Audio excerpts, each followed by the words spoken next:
Today's verse of the day is from the longest chapter in the whole Bible, Psalm 119. And the verse 11. Thy word have I hid in mine heart, that I might not sin against thee. In the 176 verses that comprise the 119th Psalm, almost every verse has something in it about God's word or God's testimonies or God's law. And the psalmist said, I've hidden your word in my heart, in the mind, that I might not sin against you. You know, in the New Testament, we read that Christians are told to let the word of Christ dwell in us richly. Colossians 3 and verse number 16.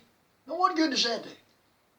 What good does it do to fill our minds up with God's word? Well, number one, it gives us wholesome thoughts.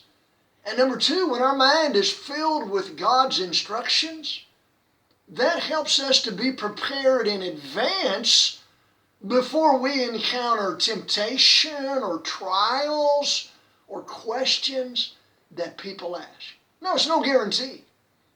Having our mind filled with God's word, that's not a guarantee that we always will make the right choices.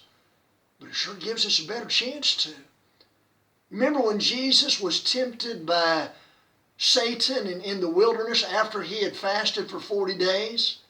In each of those three recorded temptations, what did the Master do? He quoted from God's word and used the sword of the Spirit against the devil. And when you and I hide God's word in our heart, we'll be prepared to do battle with the devil.